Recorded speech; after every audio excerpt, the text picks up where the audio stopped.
That's about her perspective and her issues, not about my fundamental worth as a mother or as a person. Learning to separate my identity from her perception of me has been one of the hardest but most liberating lessons of this entire experience, and it's something I work on every single day because decades of conditioning don't disappear overnight. The wider family has had mixed reactions to everything that happened, which was something I had to prepare myself for because I knew not everyone would understand or support my decision to move out so suddenly. My brother Tom initially thought I was being too dramatic and that Jessica and I should have just talked it out like adults, but after Claire showed him the actual diary entries with Jessica's permission once everything came to light, he changed his tune completely and actually called Jessica to tell her he was disappointed in her behavior. Tom's wife Sandra was more sympathetic from the beginning, telling me she understood why I needed to protect myself and that she would have done the same thing in my position. Their 3 kids, my nieces and nephews who are all in their 20s now, were confused at first but have been supportive, reaching out to me individually to maintain our relationships even though the family dynamics shifted. Some of Jessica's friends from high school and college apparently took her side initially when she told them some version of events that made me sound unreasonable, but as more details emerged and as Jessica herself started being more honest in therapy about what she had planned, several of those friends reached out to me with apologies, saying they hadn't known the full story and that they were sorry for judging me. I appreciated those messages, but I also recognized that I didn't need their approval or validation because I knew the truth of what had happened and why I had made the choices I did, and that was enough. It's been interesting to observe how people project their own family issues onto situations like mine, either defending Jessica because they identify with feeling burdened by aging parents, or defending me because they've experienced betrayal from their own children, and I've tried to stay grounded in my own experience, rather than getting caught up in other people's interpretations. If you're enjoying this channel and finding value in these real stories, please hit that subscribe button to help us reach our goal of 1,000 subscribers. Work has been a source of stability and purpose throughout this entire ordeal, and my colleagues at the hospital have been incredibly supportive even though I didn't share all the details with most of them, just saying I was going through some family challenges and needed to relocate. Nursing is a profession that attracts people who understand caregiving and sacrifice, but it also attracts people who sometimes give too much of themselves and struggle with boundaries. So many of my coworkers related to aspects of my situation even without knowing the specifics. One of the older nurses, a woman named Patricia, who's been in the field for 40 years, told me she had a similar experience with her son when he was in his 30s, where he became resentful of her help and support and pushed her away cruelly before eventually coming back years later with genuine remorse. And hearing that gave me hope that Jessica and I might fully heal someday, even if it takes longer than I'd like. The financial aspect of everything has actually worked out better than I expected because the condo costs significantly less to maintain than the house did, with lower property taxes and no yard work or major maintenance issues to worry about, which means I've been able to rebuild my savings and even start contributing more to my retirement account. I had worried that giving Jessica the house would leave me financially vulnerable, but my real estate agent Patricia helped me understand that I was actually downsizing smartly and setting myself up for a more secure retirement, especially since I won't have the burden of a large property to manage as I get older. The 55 and older community where I live has amenities like a fitness center and social activities that I'm gradually starting to participate in, meeting other women who are also in transition periods of their lives, some divorced, some widowed, some just ready for a change, and there's a sense of camaraderie and mutual understanding that I really appreciate. I've started volunteering at a local literacy program one evening a week, helping adults learn to read and improve their reading skills, which has been incredibly rewarding and reminds me that I have value to offer the world beyond my family relationships. One of my students is a 52-year-old woman named Rosa, who immigrated from Guatemala 20 years ago and never had the opportunity to learn to read English properly, and watching her progress and seeing her pride when she successfully reads a paragraph or writes a letter to her grandchildren has put my own problems in perspective and reminded me of the resilience of the human spirit. Rosa knows a little bit about my situation because we sometimes chat before or after our sessions, and she told me that in her culture, family is everything, but that doesn't mean you should allow yourself to be disrespected, and her straightforward wisdom has been as valuable as anything my therapist has told me. The holiday season this year has been approached with much more intention and much less stress because I'm not trying to create perfect memories or please everyone. I'm just focusing on what brings me genuine joy and peace. I spent Thanksgiving this year with Claire and her family, which was lovely and drama-free, and Jessica and Michael came over to my condo for a quiet Christmas Eve dinner, where we exchanged small gifts and watched holiday movies, keeping things simple and pressure-free. Michael gave me a drawing he made at school of our Saturday morning pancake tradition on my balcony, and I cried happy tears because it showed me that our relationship was strong and that he associated me with joy and special moments rather than conflict or tension. Jessica gave me a framed photo of the two of us from when she was about 5 years old, both of us laughing at something, and she wrote on the back, "Working on getting back to this. Thank you for not giving up on me." It was a small gesture, but it felt sincere, and I'm trying to accept these incremental signs of growth and healing rather than expecting dramatic transformation overnight. Please take a moment to subscribe to this channel because your support means everything as we work toward building a community of 1,000 subscribers. I've been thinking a lot about forgiveness and what it actually means because I think there's a cultural narrative that forgiveness means forgetting what happened or returning to how things were before, and I don't believe that's true or even healthy. For me, forgiveness is acknowledging that Jessica hurt me deeply, recognizing that she's working on herself and trying to make amends, and choosing not to hold on to anger or resentment that would ultimately hurt me more than it hurts her, but it doesn't mean I trust her completely, or that our relationship will ever be what it once was. I've forgiven her for planning to humiliate me, but I haven't forgotten it, and that memory informs how I interact with her now, the boundaries I maintain, and the level of vulnerability I'm willing to show. Some people might say that's not real forgiveness, but I think it's realistic forgiveness, the kind that protects both people and allows for a relationship that's honest about the past rather than pretending it didn't happen. My therapist introduced me to the concept of complicated grief, which is usually applied to loss through death, but can also apply to the loss of a relationship or the loss of who you thought someone was, and that framework has helped me understand why I'm still processing everything even though it's been a year.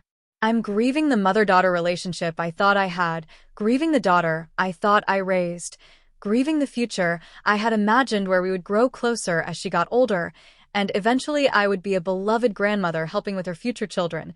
And all of those losses are real even though Jessica is still alive and we still have some form of relationship. Allowing myself to grieve rather than just pushing forward with forced positivity has been important for my healing, giving me permission to feel sad or angry or confused without judgment, and slowly working through those feelings so they don't get stuck inside me and turn into bitterness. One thing I've noticed is that I'm much more selective about who I share my energy and time with now, having learned that just because someone is family doesn't mean they deserve unlimited access to me. And this has actually improved my relationships with the people who do respect and value me, because I'm showing up more fully present rather than being drained by toxic dynamics.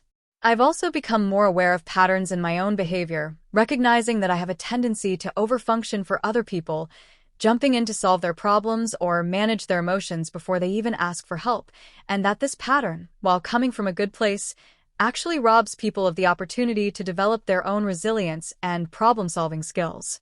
With Michael, I'm being much more mindful about being a supportive grandmother without overstepping into the parent role, letting Jessica handle discipline and major decisions even when I might do things differently, because I've learned that boundaries benefit everyone involved. Subscribe now if you're finding value in this story, because we're so close to reaching 1,000 subscribers, and your support helps us continue sharing these important real-life experiences. I've started keeping my own journal, writing down my thoughts and feelings as a way to process everything and also as a record of my own growth and healing journey, and it's been fascinating to read back through entries from the early days after Thanksgiving compared to where I am now. The early entries are full of pain and confusion and anger, asking questions like, "How could she do this to me?" and "What did I do wrong?" But the more recent entries are more reflective and focused on my own life and goals rather than being consumed by Jessica's betrayal. I write about my volunteer work, about new friends I'm making, about books I'm reading and ideas I'm exploring, and while Jessica still appears in my journal, she's no longer the central character of my story, which feels like significant progress. There have been moments of tension in our rebuilding relationship, times when Jessica has said something thoughtless or made a request that crossed one of my boundaries, and learning to address those moments directly rather than letting them slide has been crucial. A few months ago, she asked if I could babysit Michael for an entire week while she went on a vacation with Marcus, and I said no, explaining that while I was happy to do my regular weekend visits, I wasn't available for extended childcare because I had my own schedule and commitments. She got upset and said I was being selfish and that grandmothers are supposed to help with childcare, and I had to remind her that I was happy to be a grandmother but not a free on-demand babysitter, and that if she needed extended childcare, she could hire someone or ask Marcus if his parents were available. She eventually apologized for the way she had asked and for assuming I would automatically say yes, and we worked out a compromise where I took Michael for 2 days and she found other arrangements for the rest of the week, but that interaction showed me that she still sometimes falls into old patterns of entitlement and has to be reminded of boundaries. The thing about rebuilding trust is that it requires consistent effort from both people, and there have been times when I've questioned whether Jessica is truly committed to change or just going through the motions to maintain some form of relationship with me. Her therapist has apparently told her that actions speak louder than words, and I've seen evidence of that in small ways. She's more thoughtful about asking before making assumptions. She's better about respecting my time and schedule. She stopped making passive-aggressive comments about my condo or my new lifestyle, and she started expressing appreciation for things I do rather than taking them for granted. These changes are subtle but meaningful, and they give me hope that maybe we really can build something healthier even if it doesn't look like the relationship I originally envisioned. I want to pause here and remind you to please subscribe to this channel if you haven't already, because sharing these stories and building this community of 1,000 subscribers helps so many people who are going through similar situations feel less alone. Something I've learned through all of this is that family relationships are not static. They evolve over time based on how people grow and change and respond to challenges, and the family you're born into doesn't have to define your entire life if those relationships become unhealthy. I'm not suggesting people should cut off family members at the first sign of conflict, but I am saying that you have permission to protect yourself and set boundaries and even distance yourself from people who are causing you harm, even if those people are your children or parents or siblings. The idea that blood is thicker than water and that family loyalty should override personal well-being is one that keeps many people trapped in abusive or toxic situations, and I wish more people understood that choosing yourself is not selfish. It's self-preservation. Looking ahead to the future, I'm cautiously optimistic about my relationship with Jessica, while also being realistic about the fact that it may never be fully what I hoped it would be, and I'm learning to be okay with that. I've accepted that she's an adult with her own perspective and her own issues, and that my role is not to fix her or change her, but to be available for a relationship if she's willing to show up with respect and genuine care. I've also accepted that I'm entering a new phase of my life where I get to prioritize my own happiness and fulfillment, and that this phase can be rich and meaningful even if it doesn't include the close family bonds I once took for granted. I'm exploring new hobbies like the watercolor painting class I mentioned and possibly joining a book club. I'm traveling more, taking weekend trips to places I've always wanted to see, and I'm being intentional about building a life that feels full and satisfying on its own terms rather than being defined by my relationships with others. The condo community has introduced me to women who are also in reinvention phases of their lives, and we've formed a casual support group where we meet for coffee once a week and talk about everything from dating in our 50s and 60s to dealing with adult children to managing health issues to planning for retirement. These women have become friends in a way that feels effortless and genuine, without the complicated history or expectations that can make family relationships so fraught, and their friendship has shown me that it's never too late to build new connections and find your people. One woman named Barbara lost her husband to cancer around the same time I lost Richard, and we've bonded over the shared experience of rebuilding life after loss. And another woman named Lynn is estranged from her daughter for completely different reasons, but understands the pain of that kind of family fracture, and together we create space for each other's stories and feelings without judgment. Please click subscribe right now to help us reach our goal of 1,000 subscribers and be part of this supportive community. If I could go back and give advice to my younger self, the Margaret who was just starting out as a mother 35 years ago, I would tell her to love her daughter fiercely, but also maintain her own identity and interests, to set boundaries from the beginning rather than waiting until resentment builds, to model self-respect and self-care so that Jessica would learn those skills by example. And to remember that being a good mother doesn't mean sacrificing everything for your child, but rather showing them how to be a whole, balanced person. I would tell her that children grow up and their needs change, and eventually they're supposed to leave and build their own lives, and that if you've made them the center of your entire world, you'll be left with an empty feeling when they go. So keep cultivating friendships and passions and dreams of your own throughout motherhood, not just afterward. I would tell her that unconditional love doesn't mean unconditional tolerance of poor treatment, and that you can love someone deeply while also requiring them to treat you with basic respect and kindness. But I can't go back. I can only move forward with the wisdom I've gained through this painful experience, and I can share that wisdom with other people who might benefit from it, which is why I'm telling the story in such detail. If you're someone who found the story because you're dealing with a difficult adult child, or because you're questioning whether you should set boundaries with a family member, or because you're struggling with the decision to prioritize your own well-being, I want you to know that it's okay to choose yourself. It's okay to protect your peace. And it's okay if relationships change or end because staying in them would damage you. I also want you to know that life can be good, really good, on the other side of those difficult decisions, and that the fear of change is often worse than the actual change itself. Moving out of my house and away from my daughter felt terrifying in the moment, but turned out to be one of the best decisions I've ever made for my mental health and sense of self-worth.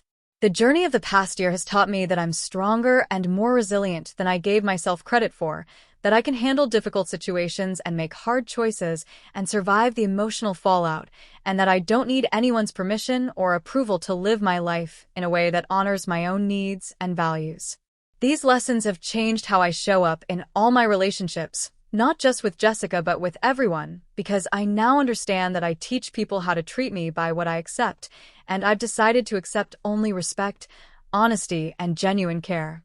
This doesn't mean I'm perfect, or that I never make mistakes, or that I'm not still working through issues in therapy, but it means I have a clearer sense of who I am and what I deserve, and I'm not willing to compromise on that anymore.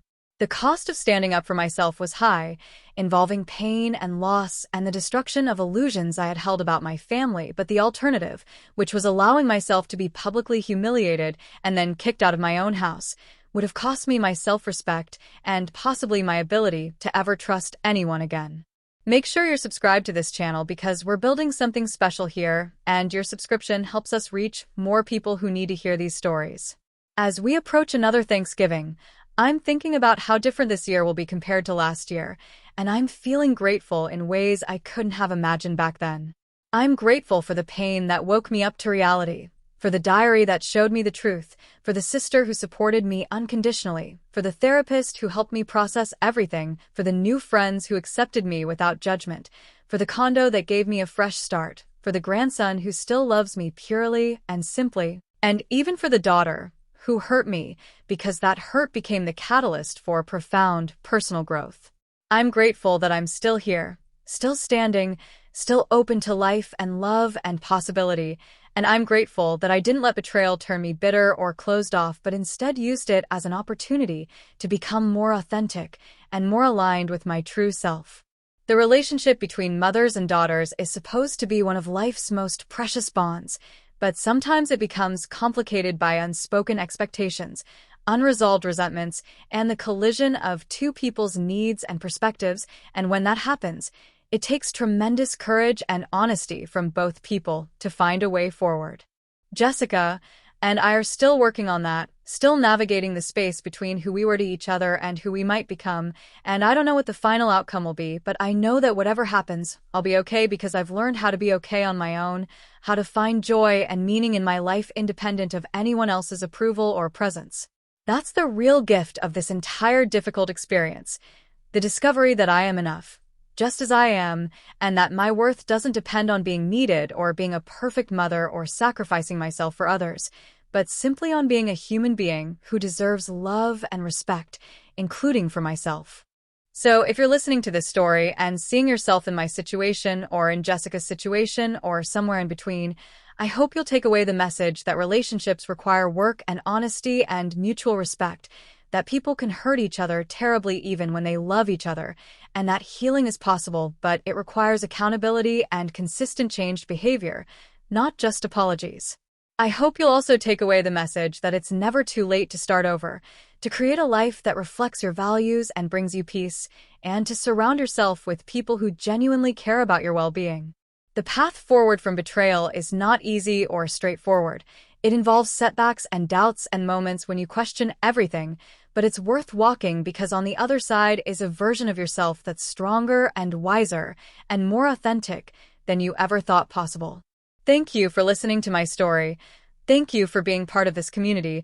And please subscribe if you haven't already so we can reach 1,000 subscribers together and continue sharing these powerful real-life experiences that remind us we're not alone in our struggles. Hashtag when trust shatters, a father's journey. The email notification lit up my phone screen at 11:47 p.m. on a Tuesday in March, and if I had known what it contained, I might never have opened it. But hindsight offers clarity that the present moment never does. And so I clicked on the message from an address I didn't recognize, expecting spam or perhaps a work-related inquiry that had somehow found my personal email. Instead, I found screenshots. Dozens of them. Text messages between my son Daniel and his wife Emma, spanning several months, discussing in meticulous detail how they planned to manipulate me into signing over my small but successful landscaping business to Daniel under the pretense that I was getting too old to manage it properly, and then gradually pushing me out entirely so they could sell the company and use the profits to fund Emma's dream of opening a boutique hotel in Charleston. The anonymous sender included a brief note. I'm Emma's cousin Rachel. We had a falling out, but I couldn't let this happen to you. You deserve to know what they're planning. I'm sorry. The messages were dated, time-stamped, and clearly authentic, showing Daniel and Emma laughing about how easy it would be to convince me I was becoming forgetful, how they could plant seeds of doubt about my business decisions, how they'd already consulted with a lawyer about the best way to structure the transfer to minimize my control while maximizing theirs. I sat in my small apartment above the garden center that had been my life's work for 32 years, reading those messages over and over, feeling something fundamental crack inside my chest. Daniel was my only child, born when I was just 23, and his mother Karen and I were still figuring out how to be adults ourselves. Karen had left when Daniel was 6, moving to Oregon with a man she'd met at her book club, and I'd raised him alone, working double shifts at a nursery while studying horticulture at night, building the business from nothing while making sure he never missed a soccer game or school play.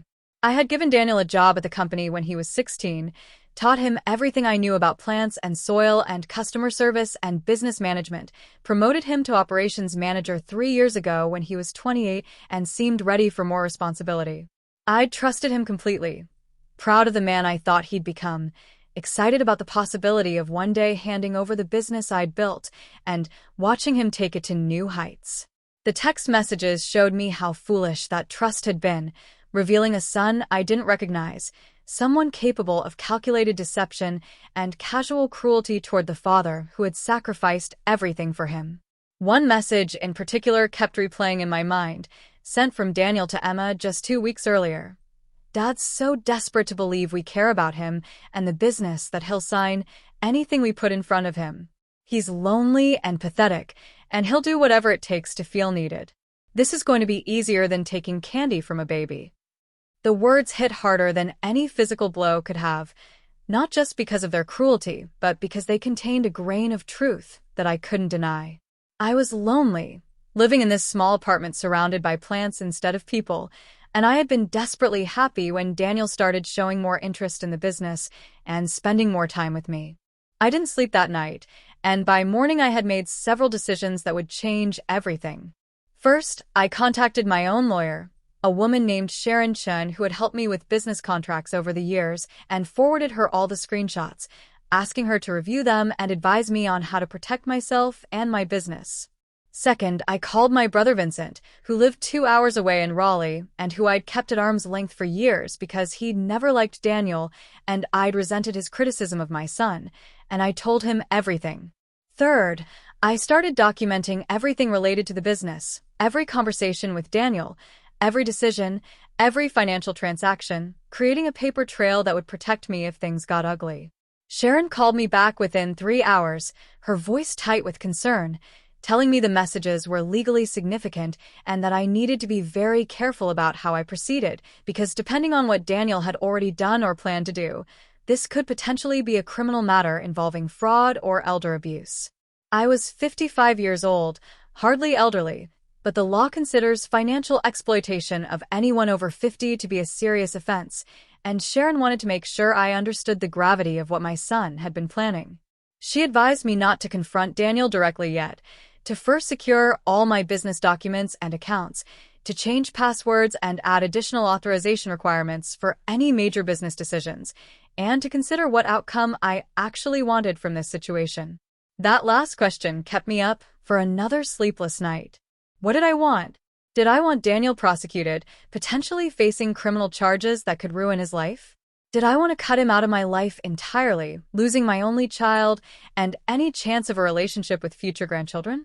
Did I want to confront him and demand an explanation, hoping he would show remorse and we could somehow rebuild? Or did I want to simply protect myself quietly, restructuring the business to prevent his plans from succeeding while pretending I knew nothing and maintaining a surface-level relationship? Each option felt impossible in different ways, and I realized that there was no good choice here, only varying degrees of loss and pain. Vincent drove down that weekend, and we sat in my apartment drinking coffee, while I showed him everything. My brother had always been the successful one, the doctor with the beautiful house and the stable marriage and the 3 accomplished children, while I was the blue-collar single father who chose plants over prestige. But Vincent listened without judgment, his face growing increasingly grim as he read through the messages, and when he finally spoke, he said something I didn't expect. "This is my fault too. I saw warning signs years ago, the entitlement, the way Daniel talked about money and success, the way he looked down on your work even while benefiting from it, and I said something to you, but I didn't push hard enough. I should have been a better brother to you, should have been more involved instead of being quietly superior about my own life choices." We talked for hours that day, and Vincent helped me see the situation more clearly.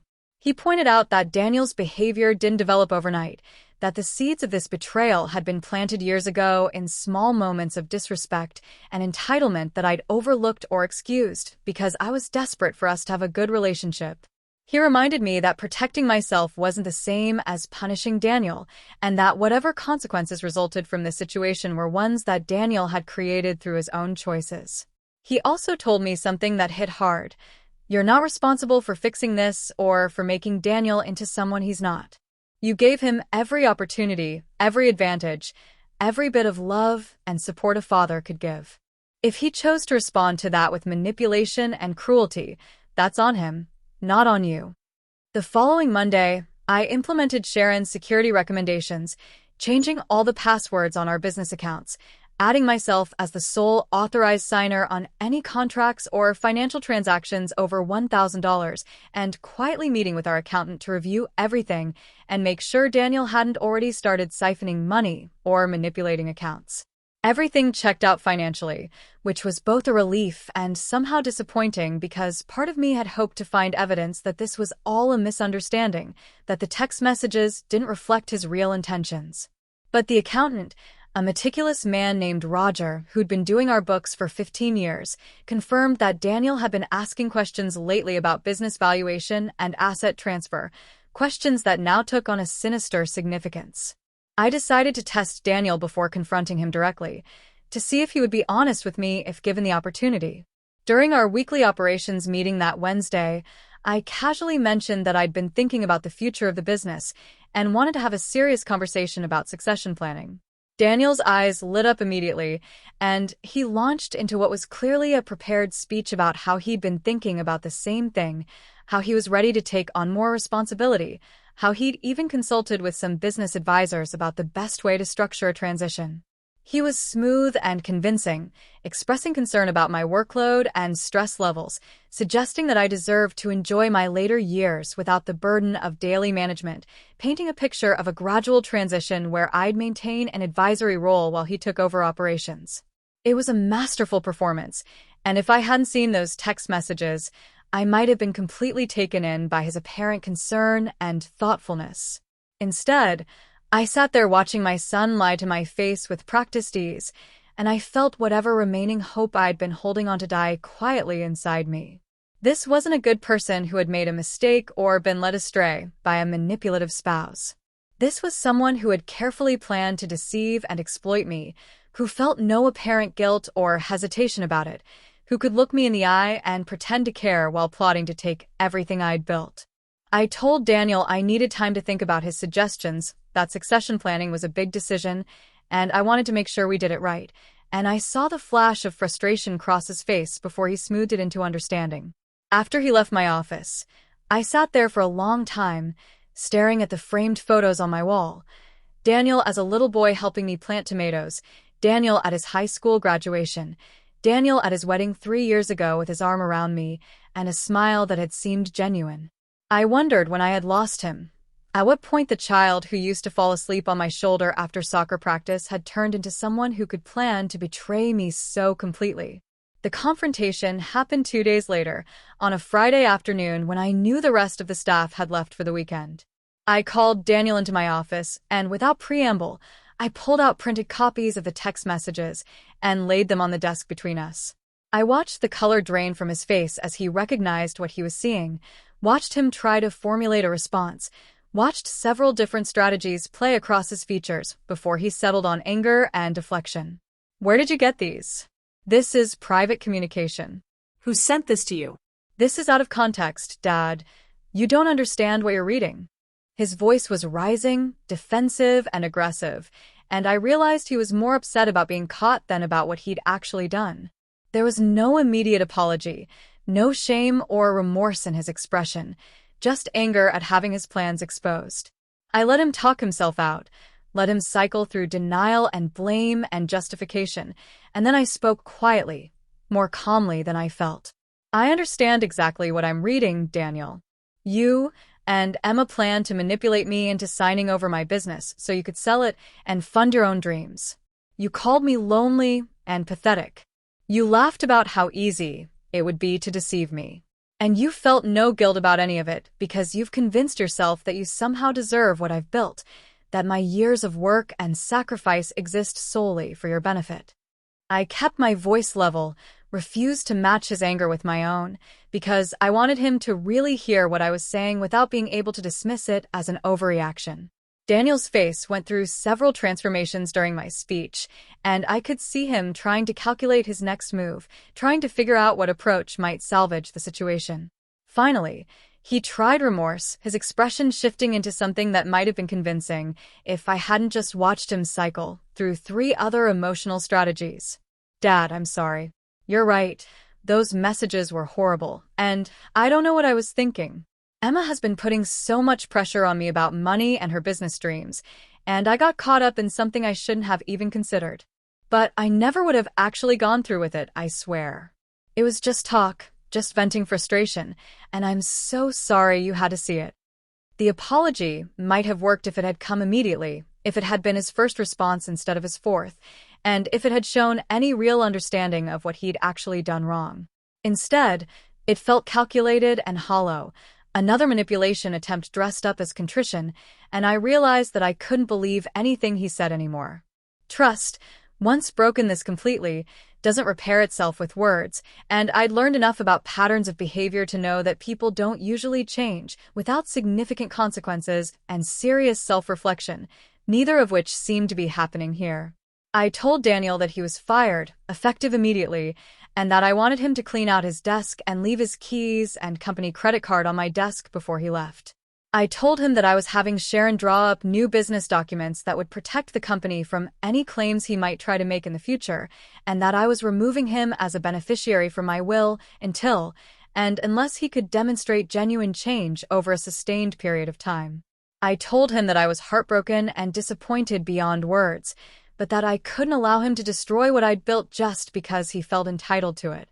And I told him that the door was open for rebuilding our relationship someday if he was willing to do the hard work of therapy and genuine accountability, but that it couldn't happen on his timeline or his terms. Daniel tried several more approaches, cycling between anger, tears, bargaining, and threats, but I held firm, feeling something like strength returning to me as I refused to be manipulated any longer. Finally, he stormed out, slamming the door hard enough to rattle the windows, and I heard him banging around in his office down the hall, presumably gathering his things. 20 minutes later, he was gone, and I sat in the sudden silence wondering if I'd ever see my son again and whether that loss was something I could survive. The weeks that followed were some of the hardest of my life, not because of any immediate crisis, but because of the slow, grinding awareness of loss and betrayal that couldn't be fixed or resolved quickly. Emma called me repeatedly, leaving voicemails that started with apologies and escalated to accusations, blaming me for ruining their lives and destroying their dreams, as if their plans to defraud me were somehow my fault for discovering them. Daniel sent long emails that I mostly didn't read, scrolling through just enough to see that they contained no real accountability, just explanations and justifications, and attempts to rewrite history so that he was somehow the victim here. Vincent checked in on me almost daily, sometimes driving down to spend an evening watching baseball and not talking about anything important, just being present in the way I'd never let him be before. My lawyer Sharon handled all the legal restructuring efficiently, creating ironclad protections for the business, while leaving a path for Daniel to potentially be included again someday if circumstances changed dramatically. And I threw myself into work with a focus I hadn't felt in years, redesigning the garden center's layout, expanding our native plant selection, hiring a talented young woman named Keisha to take over the operations management role that Daniel had vacated. Keisha was 26, fresh out of a master's program in sustainable agriculture, and she brought an enthusiasm and ethical approach to the work that reminded me why I'd started this business in the first place. Training her, sharing my knowledge, watching her grow into the role, gave me a sense of purpose that had been missing when I was constantly trying to manage Daniel's ego and entitlement. She asked questions because she wanted to learn, not because she was trying to find weak points to exploit, and she treated me with genuine respect rather than the performative deference Daniel had shown while secretly planning to undermine me. About 2 months after the confrontation, I got a letter from Daniel that was different from the emails. It was handwritten, several pages long, and it started with the words, "I don't expect you to forgive me, and I'm not writing this to ask for anything." He wrote about how losing his job and seeing the consequences of his actions had forced him to look at himself honestly for the first time in years. He wrote about how Emma had actually left him when he couldn't deliver on their plans, which had been devastating but also clarifying, showing him that the relationship had been built on shared greed rather than genuine love. He wrote about starting therapy, not to win me back, but because he'd realized he didn't like who he had become and wanted to change for himself. The letter acknowledged specifically hurtful things he'd said and done, not just in the text messages but over the years leading up to that point, moments of disrespect and entitlement that I'd tried to overlook, but that he now recognized as part of a pattern. He wrote about how he'd always felt like he was in competition with my business for my attention, how he'd resented the time and energy I put into building something that seemed to matter more to me than he did, and how instead of dealing with those feelings honestly, he turned bitter and eventually decided that if he couldn't have my full attention, he'd take the business instead. It was painful to read, but it felt genuine in a way his previous apologies hadn't, rooted in self-awareness rather than manipulation. I didn't respond to the letter immediately, needing time to sit with it and see whether his words were followed by sustained changed behavior or whether this was just another strategy. Vincent counseled patience, reminding me that real change takes time and that I didn't owe Daniel quick forgiveness just because he'd written a nice letter. Sharon advised me to keep the letter for legal purposes, but to maintain my boundaries regardless of how sincere it seemed. And my therapist, a kind older man named Dr. Park, who I'd started seeing after the confrontation, helped me understand that I could acknowledge Daniel's apparent growth while still protecting myself, that forgiveness and trust were separate things, and that one didn't automatically lead to the other. Over the following months, Daniel sent occasional updates, but didn't push for contact or reconciliation, respecting the space I'd asked for in a way he'd never respected my boundaries before. He got a job at another landscaping company, working as a regular crew member rather than in management, which I heard about through industry contacts who were surprised to see my son mowing lawns and hauling mulch after having been operations manager at my company. He apparently told people he was starting over and learning the business from the ground up, approaching the work with humility that was completely different from his previous entitled attitude. 6 months after the letter, on my 56th birthday, Daniel asked through Vincent if he could take me to dinner, making it clear through my brother that he had no expectations and would understand if I said no. I said yes, curious to see who this new version of my son might be and whether the changes were real or just better performed. We met at a quiet Italian restaurant halfway between our two towns, and the first thing I noticed was how different he looked, not physically but energetically, carrying himself with less arrogance and more genuine humility. The dinner was awkward at first, both of us navigating this strange new dynamic where the old comfortable father-son relationship was gone, but something new hadn't yet formed to replace it. Daniel asked about the business and seemed genuinely happy to hear it was thriving, asked about my life and my health without any agenda behind the questions. He told me about his therapy work, about patterns he was recognizing and changing, about how much pain he'd caused not just me but Emma and others in his life by always putting his wants above everyone else's needs. He apologized again, but differently this time, acknowledging that apologies weren't enough and that rebuilding trust would require years of consistent demonstration that he'd actually changed. I found myself believing him in a cautious, guarded way that felt appropriate given everything that had happened. I didn't offer him his job back or suggest we return to how things were before, but I did tell him I was open to rebuilding our relationship slowly, letting trust develop naturally rather than forcing it. We agreed to monthly dinners, no pressure and no expectations beyond showing up and being honest with each other, and we both acknowledged that the father-son relationship we used to have was gone forever, but something different might be possible if we were both willing to do the work. The business continued to flourish without Daniel's involvement, and I realized I'd been holding it back by trying to create a role for him that fit my dreams rather than reality. Keisha thrived in her position, and eventually I made her a partner, giving her a 20% stake in the company and a clear path to majority ownership when I was ready to retire. She brought in new ideas and technologies that I would never have thought of, expanding our services and customer base in ways that honored the foundation I'd built while taking it in exciting new directions. My relationship with Vincent deepened in ways it never had before, and I finally understood what I'd been missing by keeping him at a distance all those years. His children, my nieces and nephew, became more present in my life, and I discovered the joy of being an uncle without the complicated dynamics I'd experienced as a father. I started dating for the first time in decades. Nothing serious, but a reminder that my life didn't have to be defined solely by work and family disappointment, that there was room for romance and companionship and new experiences even in my 50s. Daniel and I continued our monthly dinners, and over time the conversations became easier and more genuine. He never asked for money or favors, never tried to get back into the business, just showed up consistently and did the work of being honest and accountable. About a year into this new pattern, he told me he was dating someone named Lisa, a teacher he'd met through a volunteer program, and he wanted me to meet her, but only when I was ready and only if I wanted to. I met her 3 months later and saw immediately that this relationship was different from his marriage to Emma, built on shared values rather than shared ambitions, with a woman who seemed to bring out better qualities in Daniel. 2 years after the confrontation, Daniel asked if we could have a serious conversation about the business, and I felt my guard go up immediately, old wounds not fully healed despite the progress we'd made. But what he wanted to say surprised me.